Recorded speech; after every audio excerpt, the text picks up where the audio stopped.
Committee ৰাস্তা আমি tax দি থাকোঁ আজি অত দিনে এইটো বনাম কৰি সেই কৰা নাই ৰাস্তা নাই নলা নাই নৰ্দমা নাই দেখিবি ভাল ৰাস্তা আমাৰ মুৰ্দাবাদ দিছোঁ আমাৰ পৌৰসভা কমিছনাৰ মুৰ্দাবাদ মুৰ্দাবাদ মুৰ্দাবাদ কবি শইকীয়া মুৰ্দাবাদ মুৰ্দাবাদ মুৰ্দাবাদ পৌৰপতি মুৰ্দাবাদ মুৰ্দাবাদ মুৰ্দাবাদ মুৰ্দাবাদ মুৰ্দাবাদ চাবুৱা পৌৰসভা মুৰ্দাবাদ মুৰ্দাবাদ মুৰ্দাবাদ চাবুৱা পৌৰপতি বজেন বৰুৱা মুৰ্দাবাদ মুৰ্দাবাদ মুৰ্দাবাদ চাবুৱা পৌৰপতি মুৰ্দাবাদ মুৰ্দাবাদ মুৰ্দাবাদ চাবুৱা পৌৰপতি মুৰ্দাবাদ মুৰ্দাবাদ মুৰ্দাবাদ বজেন বৰুৱা মুৰ্দাবাদ মুৰ্দাবাদ মুৰ্দাবাদ বজেন বৰুৱা মুৰ্দাবাদ মুৰ্দাবাদ মুৰ্দাবাদ চাবুৱা পৌৰপতি মুৰ্দাবাদ মুৰ্দাবাদ মুৰ্দাবাদ মুৰ্দাবাদ মুৰ্দাবাদ মুৰ্দাবাদ মুৰ্দাবাদ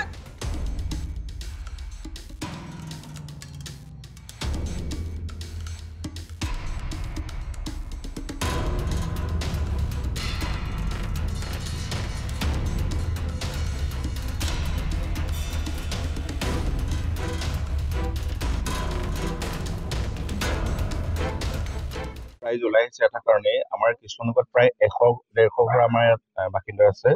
আমি বিভিন্ন গাঁৱৰ পৰা উঠি আহি আমি নিজৰ ইয়াত বাসস্থান ঠিক কৰি লৈছোহি। 91 চনৰ পৰা আমি ইয়াত কৃষ্ণনগৰ পাতি আছো। এইটো আগতে এ ৱাৰ্ড আছিলে, এতিয়া তাক সংশোধন কৰি ইয়াক 3 নম্বৰ ৱাৰ্ডলৈ ৰূপান্তৰ কৰা হ'ল। 3 নম্বৰ ৱাৰ্ডৰ যিগৰাকী ৱাৰ্ড মেম্বাৰ আছে তেওঁৰ নাম কি পপি শইকীয়া। তেওঁ এইটো ৰাস্তাই বহুবাৰ অহা যোৱা কৰিছে। তেওঁ দেখিছে এজাক সাধাৰণ সৰু বৰষুণ হ'লেই গোটেই ৰাস্তাটোৰ মানুহৰ গাড়ী মটৰটো আজিকালি মানুহ খোজকাঢ়ি আহিব নোৱাৰা হৈ যায়। ইফালৰ পৰা মানুহখিনি খোজকাঢ়ি আহি যাব লগা হয়, সকলোৱে গাড়ী মটৰ বন্ধ হৈ যায়। 1 নম্বৰ কথা, যিমানখিনি আমাৰ ৰাস্তা পদূলি আছিলে গোটেই 10টা ৱাৰ্ডৰ ভিতৰত আটাইতকৈ যি ৱৰ্ষ্ট আছে সেইখিনি হ'ল আমাৰ 3 নম্বৰ ৱাৰ্ড। মই সিদিনা এই কথাখিনি মই তেখেতসকলক বৰজনদাক মই লগ পাই কথাখিনি কৈছো যে আমাৰ ৱাৰ্ডখিনি বহুত বেয়া হৈ আছে, গতিকে আপুনি অকণমান দিব। ইতিমধ্যে মোক শইকীয়া ক'লে, আমাৰ বদন বৰুৱা ডাঙৰীয়া কৈছে, তেখেতসকলেও গৈছে। আমাৰ শইকীয়াসকলে গৈ তেওঁলোকে বহুতবাৰ ৰিকুৱেষ্ট কৰাৰ স্বত্বেও আমাৰ ৰাস্তাটো কৰি দিয়া নাই। গতিকে আমি আজি ইয়াৰ পৰাই আমি সকলো কৃষ্ণনগৰ ৰাইজক সকলোৱে আমি প্ৰতিবাদ জনাইছো যে অনতি পলমে অতি সোনকালে বৰষুণৰ আগে আগে আমাৰ ৰাস্তাটো বনাই দিব লাগিব। অন্যথাই আমি ইয়াতকৈ ডাঙৰ কিবা ভয়ংকৰ আন্দোলন কৰিবলৈ আমি বিশেষকৈ 3 নম্বৰ ৱাৰ্ডৰ মানুহ সকলো আমি ওলাই যাম। দ্বিতীয় কথা, আমাৰ যিমানখিনি ইয়াত ষ্ট্ৰীট লাইট আছিলে আপোনালোকে, মই সিদিনা নিজে কৈছোগৈ, কোৱাৰ পাছতো তেওঁলোকে এটা ষ্ট্ৰীট লাইট নজ্বলে। লাইটৰ সমস্যা, ৰাস্তাৰ সমস্যা, অন্যান্য সমস্যা, পানীৰ সমস্যা ইমানখিনি থকাৰ পাছত এটা ঘৰ তেওঁলোকে 20,000 21,000 টকালৈকে তেওঁলোকৰ টেক্স আহিছে। কোনেওতো নিদিওঁ বুলি কোৱা নাই, সকলোৱে দি আছে। আমি টেক্স দিয়াৰ পাছতো যে তেওঁলোকৰ আমি এইখিনি বঞ্চিত হ'বলৈ পাই অতি দুখ অনুভৱ কৰিছো। সেইকাৰণে আজি আমি কৃষ্ণনগৰ অৰ্থাৎ 3 নং ৱাৰ্ডৰ আমি সকলো ৰাইজ লগ লাগি আমি চাবুৱা পৌৰপতি বজেন বৰুৱাক আমি সকলোৱে ধিক্কাৰ দিছো। বিশেষকৈ পপি শইকীয়াক আমি বেছিকৈ ধিক্কাৰ দিছো। তেওঁ আজি আমাৰ বিষয়ে অকণমান চিন্তা কৰিব লাগিছিল।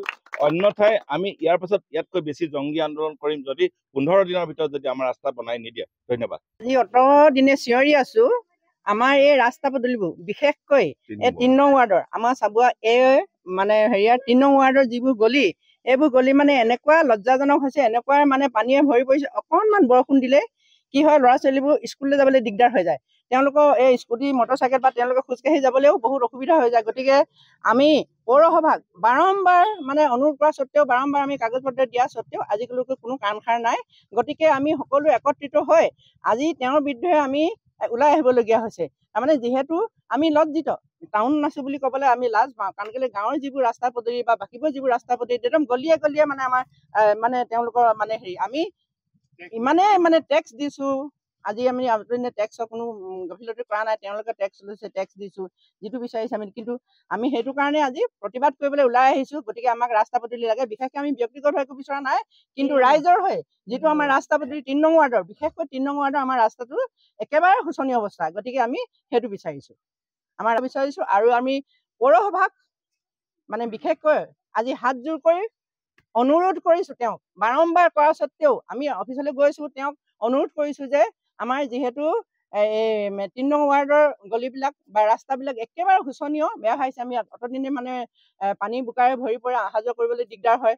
বিশেষকৈ আমাৰ এই সৰু সৰু যিবিলাক স্কুললৈ যোৱা ল'ৰা ছোৱালী, তেওঁলোকৰ অহা যোৱা কৰিবলৈ অসুবিধা হয়। গতিকে তেওঁক হাতযোৰ কৰি আজি এই মানে নিউজৰ দ্বাৰাই মানে কৈছো যে তেওঁ যেন আমাক চকু মেলি চাই আৰু ক'বলৈ আমাৰ বাকী নাই আৰু দেই।